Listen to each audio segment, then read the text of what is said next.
শীতকালে ছাগলের জন্য অতিরিক্ত কি কি যত্ন আমরা নিতে পারি বা কিভাবে ছাগলগুলোকে রাখলে ঠান্ডা, কাশি বা শীতজনিত যে কোনো ধকল থেকে রক্ষা করা সম্ভব। আমি যেখানে বসে আছি এখানে দেখতে পাচ্ছেন যে আমার পিছনে ছাগলগুলো কিছু শুয়ে আছে, কিছু দাঁড়িয়ে আছে।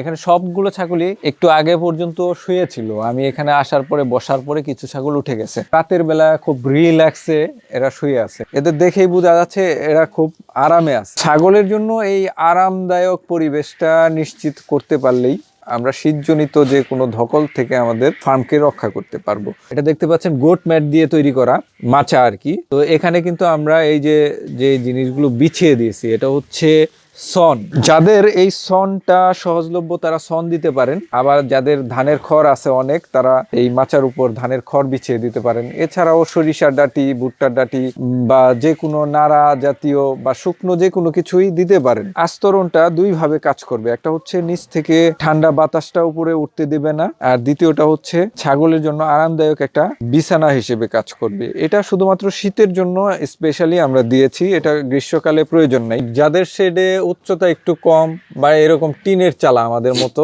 তারা অবভিয়াসলি শীতের সময় স্পেশালি এই ডিসেম্বর এবং জানুয়ারি এই দুইটা মাস এভাবে মাচার উপর সন দিয়ে দিবেন এবং টিনের চালার উপরে নারিকেল পাতা, গুল পাতা বা এই ধরনের সন অথবা যে কোনো টাইপের নাড়া, ধানের খড় এগুলো দিতে পারেন। এগুলো দিলে হবে কি, উপর থেকে গভীর রাতে যখন কুয়াশা একটু বেশি পড়ে তখন কিন্তু এই টিনগুলো ঘেমে যায় এবং বেয়ে টপ টপ করে পানিগুলো ছাগলের গায়ে পড়ে। এর ফলে কিন্তু ঠান্ডা লেগে যায়, সর্দি লেগে যায়, যে এই ঠান্ডা সর্দিটা আসলে রিকভার করা একটু কঠিন হয়ে যাবে।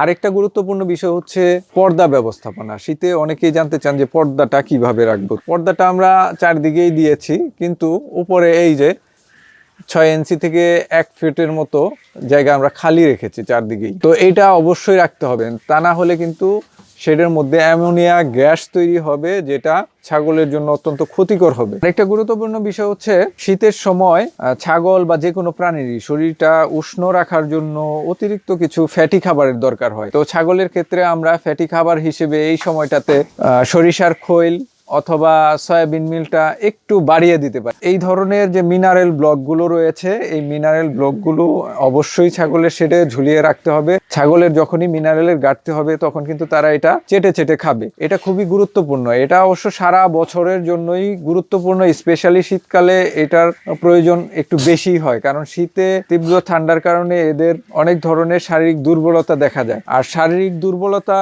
যখনই দেখা দিবে তখনই কিন্তু শীতটা তাদেরকে ঝেঁকে ধরবে এবং বিভিন্ন ধরনের অসুস্থতা তৈরি হবে। অনেকে প্রশ্ন করতে পারেন যে এই মিনারেল ব্লকটা আসলে ছাগলের জন্য কেন জরুরি। ছাগলের প্রস্রাব থেকে অত্যাধিক রকমের বাজে দুর্গন্ধর অন্যতম কারণ কিন্তু এই মিনারেলের ঘাটতি। ছাগলগুলো সময় মতো হিটে আসতেছে না, বাচ্চার গ্রোথ ঠিক মতো থাকতেছে না বা হিট মিস করতেছে। এই ধরনের প্রবলেমগুলো এড়ানোর জন্য অবশ্যই তার ছাগলের খামারে সারা বছর এই মিনারেল ব্লকটা ঝুলিয়ে রাখতে হবে।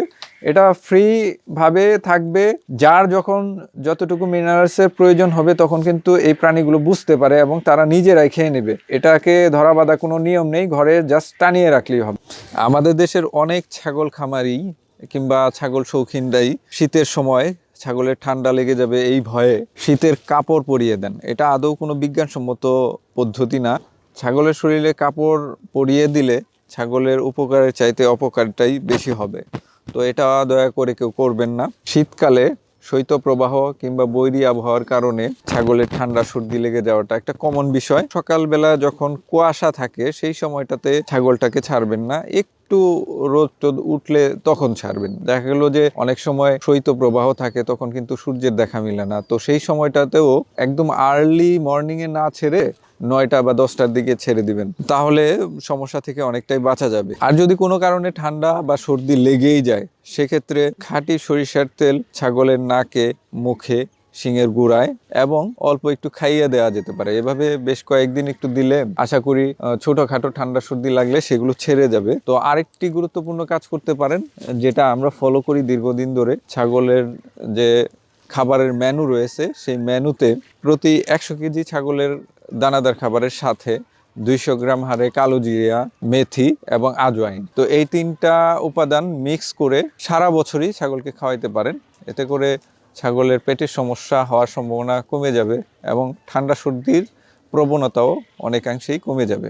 শীত শীতকালে আরামদায়ক পরিবেশ নিশ্চিত করার জন্য আরেকটা কাজ আপনি করতে পারেন, সেটা হচ্ছে এই যে এখানে দেখতে পাচ্ছেন যে বাল্ব ব্যবহার করা হয়েছে, এগুলো কিন্তু সাধারণ বাল্ব না, এই যে লাল রঙের আলো দিচ্ছে, এটা চায়না থেকে ইম্পোর্ট করা হিটিং বাল্ব। তো এই হিটিং বাল্বগুলো অত্যন্ত তাপ দেয়। দেখতে পাচ্ছেন এখানে 2টা হিটিং বাল্ব দেওয়া আছে। প্রতি 100 বর্গ ফুট জায়গার জন্য এরকম 1টা বা 2টা হিটিং বাল্ব যদি আমরা দিয়ে দেই শুধুমাত্র রাতের জন্য, তাহলে কিন্তু ছাগলের ঘর গরম থাকবে। তো এই হিটিং বাল্বগুলো আমাদের কাছে আছে, আপনারা চাইলে সংগ্রহ করে নিতে পারেন। এছাড়াও গ্যাস ব্রোডার রয়েছে, সেটাও আমাদের কাছে রয়েছে, ওটা ব্যবহার করলেও আপনি ছাগলের ঘর খুব সহজে গরম রাখতে পারবেন। তো শুধুমাত্র ছাগলের ঘর নয়, আপনার নিজের থাকার ঘর কিংবা আপনার শখের পাখির ঘর, অথবা যারা পোল্ট্রি লালন পালন করেন তারা মুরগির ঘর গরম রাখার জন্য কিংবা ব্রুডিং এ বাল্বগুলো অথবা গ্যাস ব্রুডার ব্যবহার করতে পারেন। যদি আপনি রাতের বেলা একটা আরামদায়ক পরিবেশ ছাগলকে দিতে পারেন, তাহলে ছাগল সারা রাত ঘুমাবে। এবং দিনের বেলায় যদি একটু রোদে রাখতে পারেন, পাশাপাশি আপনি যদি স্বাস্থ্যকর ব্যালেন্স ডায়েট দেন এবং শীতকালের জন্য ফ্যাটি খাবারগুলো, স্পেশালি সরিষার খোল, সয়াবিন মিল, এই জাতীয় যে তেল জাতীয় খাবারগুলো যদি এক্সট্রা একটু বাড়িয়ে দেন তাহলেই যথেষ্ট। তাপমাত্রা নিয়ন্ত্রণে রাখার জন্য আপনার ছাগলের শেডে কিংবা মুরগির শেডে পর্দাগুলো এমনভাবে আঁটোসাঁটো করে দিবেন না যাতে বাতাস চলাচল না করতে পারে। সবসময় খেয়াল রাখবেন যেন সরাসরি ঠান্ডা বাতাসটা ছাগলের শরীরে কিংবা মুরগির শরীরে না লাগে, তাহলেই আর কোনো সমস্যা নেই। উপরে একটু জায়গা ফাঁকা রাখতে হবে, ওই দিক দিয়ে অক্সিজেন সরবরাহিত হবে এবং শেডের মধ্যে অ্যামোনিয়া গ্যাস হওয়ার সম্ভাবনা থাকবে না, এই গ্যাসটা উপর দিয়ে পাস হয়ে যাবে। ধন্যবাদ সকলকে, আসসালামু আলাইকুম।